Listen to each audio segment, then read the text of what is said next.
Good morning বন্ধুরা, আমি আবার এসে গেছি আরেকটি নতুন ভিডিও নিয়ে।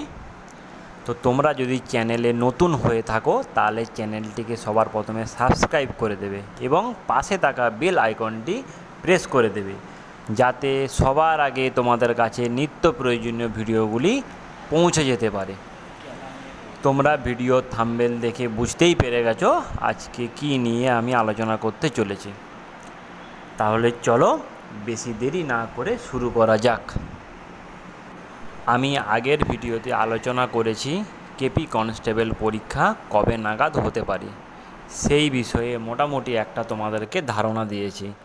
তোমরা যদি সেই ভিডিওটি না দেখে আসো তাহলে অবশ্যই সবার আগে সেই ভিডিওটি দেখে এসো, তাহলে তোমাদের মাথার মধ্যে একটা আইডিয়া পেয়ে যাবে যে কেপি কনস্টেবল পরীক্ষা কবে নাগাদ হতে চলেছে এবং তোমাদের হাতে আর কতদিন বাকি আছে। গতবার তোমরা সবাই জানো কোশ্চেন কিভাবে আউট হয়েছিল।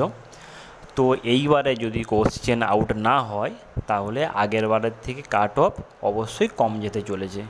তবে কোশ্চেন আউট হওয়াটা কি না হওয়াটা সেটা আমাদের হাতে নেই, আমাদের হাতে যেটা আছে সেটা আমরা করব। তাই বলছি বন্ধুরা, তোমরা সবাই সময় নষ্ট না করে যথাসম্ভব সময়টাকে কাজে লাগাও এবং খুব সুন্দরভাবে পড়াশোনাটা চালিয়ে যাও নিজের। কাট অফ কত হবে, বেশি হবে কি কম হবে সেই বিষয়ে এখন থেকে চিন্তাভাবনা না করে পরীক্ষা কবে হবে এবং যতদিন না হচ্ছে সেই সময়টাকে কিভাবে কাজে লাগাতে পারছো সেই বিষয়ে তোমরা নজর দাও।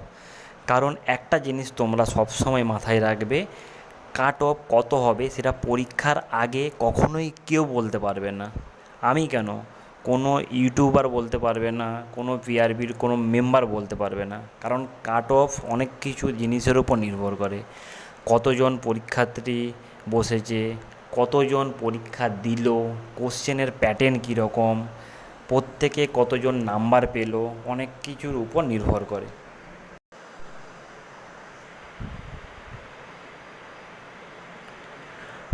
বন্ধুরা, তোমরা যে নাম্বারগুলো দেখতে পেলে, তোমরা টার্গেট রাখবে পরীক্ষায় যে যার কাস্ট অনুপাতে সেই নাম্বারগুলো তুলে রাখতে, তাহলে তোমরা অবশ্যই মাঠের জন্য ডাক পাবে। হ্যাঁ একদম, তোমরা যে নাম্বারগুলো একটু আগে দেখলে সেই নাম্বারগুলো যদি যে যার কাস্ট অনুপাতে পেয়ে যাও তাহলে তোমাদেরকে মাঠে যাওয়া থেকে কেউ আটকাতে পারবে না। কাট অফ কোনো দিন কেউ বলতে পারবে না, তবে তোমাদেরকে আমি ওই নাম্বারগুলো একটা টার্গেট মার্ক দিয়েছি। যদি ওই টার্গেটটি তোমরা যদি পূরণ করতে পারো তাহলে অবশ্যই তোমরা মাঠের জন্য ডাক পেতে চলেছ। তোমরা যারা ইউআর আছো তারা ওই 55 ধরেই চলো, 55 কখনো পেরোবে না। তোমরা ±2 ধরতে পারো, তবে আমি বলছি 55 কখনো পেরোবে না।